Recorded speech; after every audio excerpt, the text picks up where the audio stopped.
Welcome back, everybody. This Week in America, website thisweekinamerica.us. Thank you for joining us on the program. As mentioned, talking about the new book, the science fiction fantasy Ocean World. Sam Webb, our guest in the program, coming to us from Australia. Sam, welcome to the program. It's great to have you here to talk about the new book, Ocean World. Thanks for being with us. Oh, thank you very much, Rick. It's great to be here. This is an exciting book, and we'll talk about it. The reviews are excellent so far, and I want to talk about this fascination with the ocean. This is something for you personally. This has sort of been a passion and important part of your life from a very early age. Talk about this early fascination with the ocean.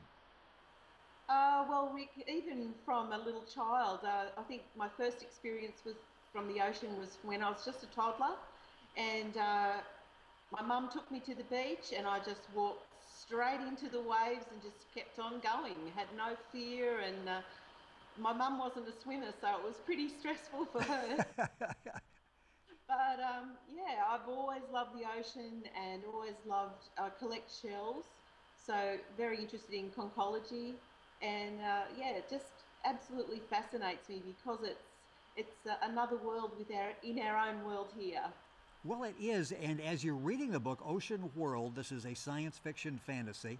As you're reading it, we can tell it's about the ocean, your love for the ocean, but not just the ocean, but the creatures in it as well. It's sort of a different take because you really have a great deal of respect for the creatures that are in the ocean. Was that at an early age, too, where you really sort of enjoyed that in the life that was living in the ocean? Yeah, that's for sure. I think it started off with shells because when you're very small, that's about all you can cope with, and then, it grew from that. And I think everyone these days loves dolphins. They love whales. We all want to be in on saving those creatures because, they do take on their own personalities, and that's really what I've tried to bring across in my book. That these creatures do have personalities of their own because even your own little, fish in your fish tank, if you really observe them, they've got their own little funny personalities, and you can get a lot of fun and interest from these just little creatures. Well, and you're drawn to the characters in the book Ocean World. Sam Webb, our guest in the program, her website is Sammy's Web, and that's with 2b's.com. And you can link onto our website, thisweekinamerica.us, and get information on the book. You're sort of rooting and you feel for these creatures as they're going through the turmoil in the book. And let's talk a little bit about the book without giving too much away. But the underwater world is on the verge of destruction and chaos, almost like in real life, and we'll talk about that in a few minutes. But talk about all the problems and the challenges that are being faced, because it's possible the whole aquatic world is going to get turned upside down here. Yeah, that's right. There's alien creatures that are really destroying the ocean, so you might find there's a bit of a subliminal message there for us, because there is a lot of that happening in our world today, and we really need to actually, take notice of what's happening in the ocean, because that's where the oxygen comes from for us, most of the oxygen for the world. And if the ocean goes down, well, we do too. So, and the creatures in it, we really do live a lot from the ocean. And what I also wanted to tell you, Rick, is that a good friend of mine who's a music composer, and it's not his kind of book. He doesn't normally read that book, that style of book, science fiction, but he read it, and he's actually composed some music, and this is his CD, which is going to be out later this year. It's called Oceana, and I really feel happy that somebody was inspired by my book to do something more than they would have normally, and I'm hoping that not only things like this happen, but other people will feel inspired to learn more about the ocean, learn more about its creatures, how wonderful they are, how magical they are, and really just, yeah, Yeah, build that. Oceana is the CD, and a friend is Gary Russell Smith, and that's going to be out. And it's interesting that he was inspired after reading the book in friendship and understanding what the point you were trying to get across in the book, which is called Ocean World. In fact, in the book, you talk about all the ocean creatures used to live in symbiotic harmony. As I'm reading that, it's like, yeah, and it wasn't that long ago. And if you read some of the headlines, it's like things are changing dramatically. Are you optimistic or pessimistic that we'll correct this here at some point? Well, I'm real optimistic about it, Rick, because I do think that people are looking more towards that sort of thing. A lot of people are becoming aware of it, but if each one of us just do one little thing, even, I don't know about in America, but in Australia there's a lot of plastic bags used. And the poor old turtles in the ocean, if those plastic bags make their way into the ocean, they look a lot like a jellyfish, which Yeah. is the turtle's favourite food.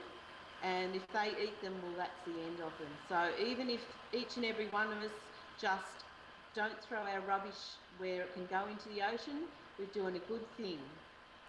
This book took around 2 years, I understand, to actually write, but I'm guessing the story started formulating before that in your mind. How long has this concept been something that we're thinking about, okay, at some point I'm actually going to sit down and write a book? Well, for a long time, Rick, I've always liked to write, but the ocean being my passion, probably 10 or 15 years, the story was whirling around in my brain. But then when I actually got to put it down in writing, it was just a skeleton to start with, but then it really filled out to a full story.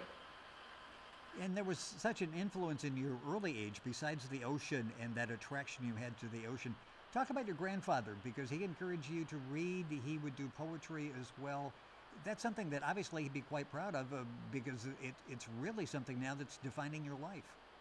Yeah, that's for sure. Well, I do write a bit of poetry of my own now, but he was a very keen Banjo Patterson fan. I don't know if you know Banjo Patterson. He was a really famous Australian poetry writer and story writer.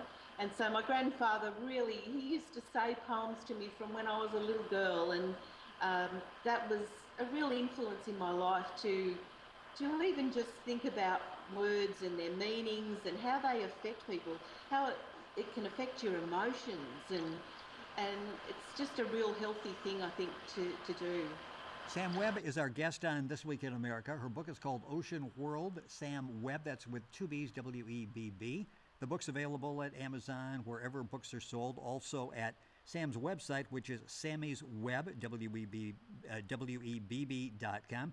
Information there as well. I mentioned the poetry. There's actually a sample poem there, Monkey's Dream. Information available. It's a really nice looking website. Encourage you to go there. And if you can't remember that, just go to our website, thisweekinamerica.us, and you'll be able to log on and go directly to the website. What was it like when you actually finished the book and you're holding a copy in your hand and it's like, wow, here is my message and other people are going to get this and be able to, I can share in that message with them. What was that experience like? It's really exciting. You just have such a feeling of accomplishment, Rick.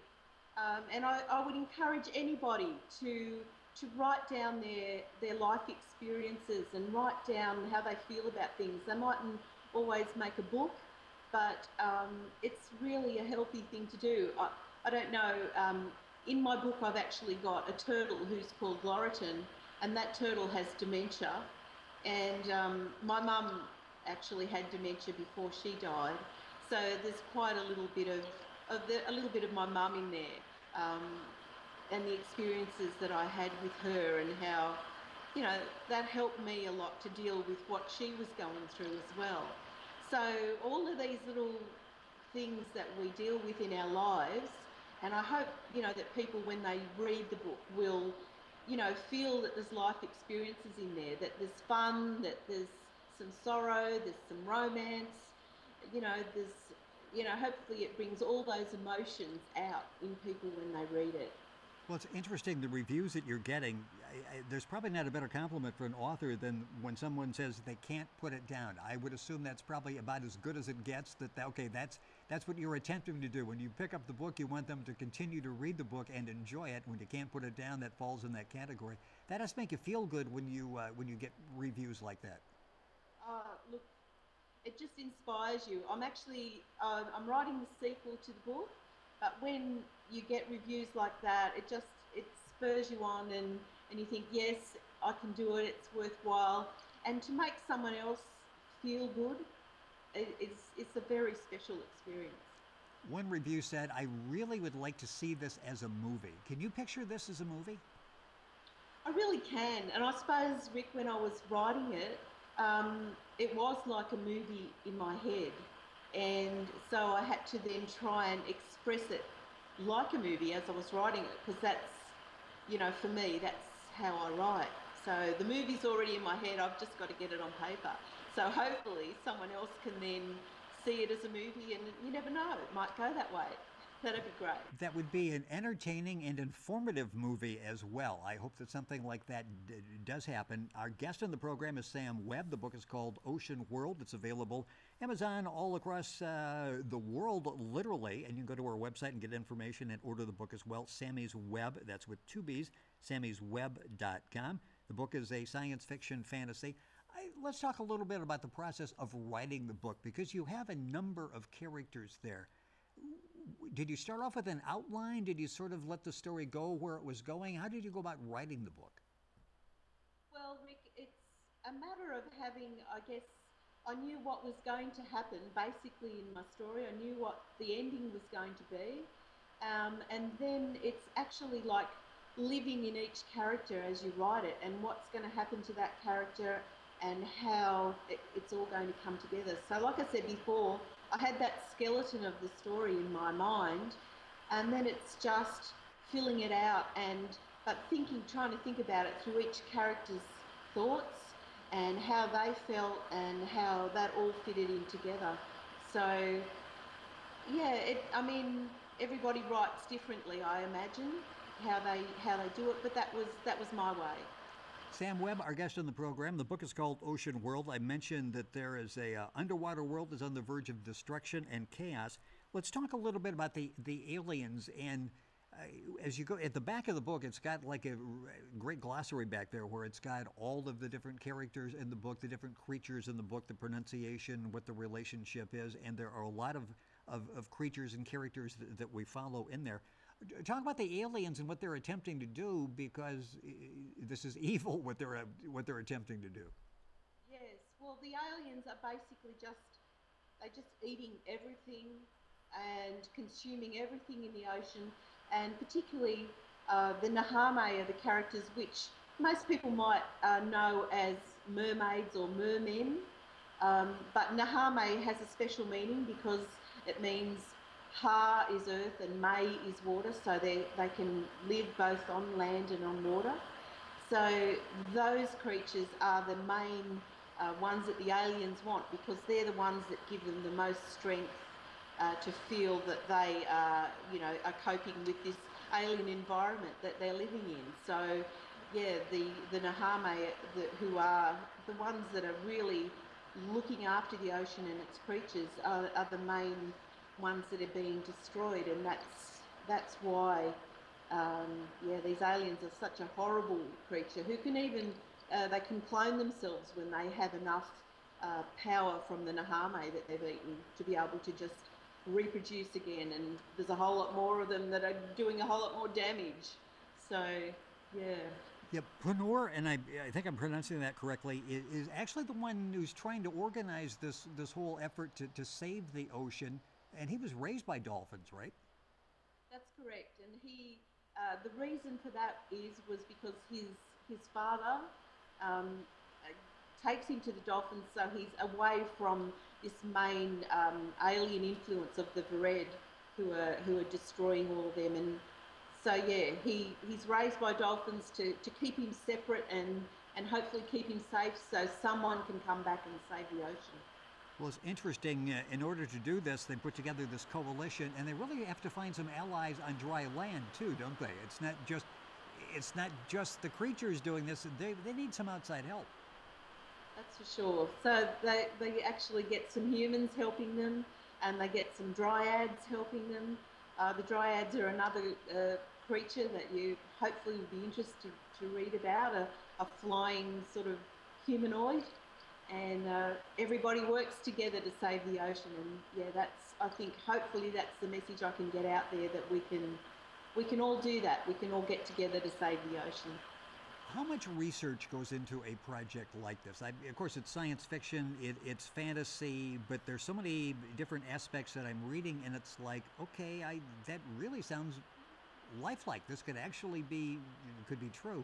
How much research goes into this?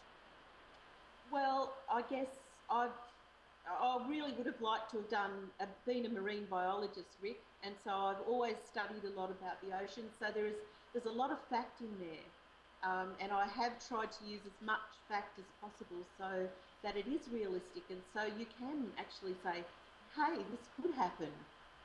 So where possible, yeah, there's lots of facts about the ocean, and I hope that helps people too to get a closer feeling for it.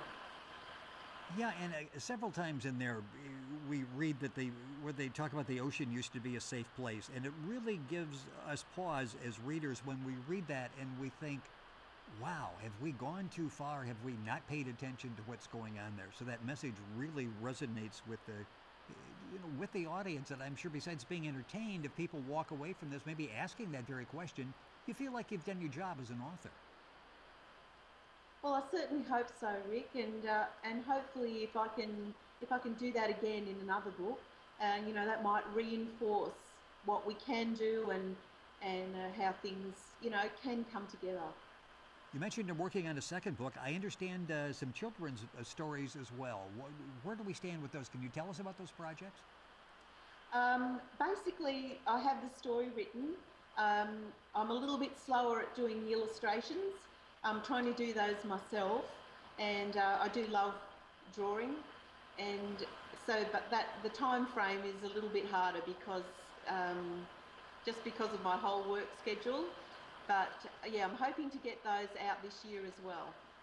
I mentioned the influence of your grandfather. As you were growing up as a child, were there people that influence you to this day in terms of other writers and techniques where you've gone like I'm really influenced by these people? Anybody do that in your life? Well, I have to say I love Tolkien. I like Anne McCaffrey. Um, there's really many writers. I've read a lot of books, but the books that I suppose that I can't mention all the names, but the ones that really bring it visually into your mind, where they really can describe it without going overboard, because sometimes I think you can be reading a book and the descriptions are just way too lengthy and you lose yourself in that. You've lost the story. So I hope that I've been able to give enough description to make it interesting, yet not lose the story. So, yeah. Well, you found that balance, and we're just about out of time, and I really enjoyed the book so much. Ocean World. Sam Webb is our guest on the program. You bring to life each of the story's characters. You feel like you know them. You're rooting for them. All the challenges they face during the course of this alien encounter. Ocean World is available at Amazon, bookstores all across the world, and information available at Sam's website, which is sammysweb.com. That's WEBB.com. And of course, you can go to our website, thisweekinamerica.us, and link on directly. Sam, it's been a pleasure having you on the program. When you were gathering seashells when you were like 5, 6 years old, any idea you'd ever become an author writing about the ocean? No, not really, Rick. It wasn't something I'd thought about then, but I'm glad it's gone that way. Well, you can certainly tell the passion that you have for not only writing but the ocean life, and you're about to leave for a while, and I guess there's nothing better in your life than some kayaking and snorkeling and scuba diving. You're still drawn to the ocean, aren't you? Oh, absolutely, yes. I hope I'll be able to do that for a lot longer yet, Rick. Well, Sam, it's been a pleasure to have you on the program. The book, once again, is called Ocean World. Sam Webb, our guest, to our website, sammysweb.com. Information available at our website, thisweekinamerica.us. Sam, thank you for joining us on the program. We will stay in touch, hopefully do this again. Thank you for being with us. Thank you so much, Rick. It's been a great pleasure. It's been fun having you on the program. We appreciate that. And once again, the website is sammysweb.com. You're listening to This Week in America, website thisweekinamerica.us.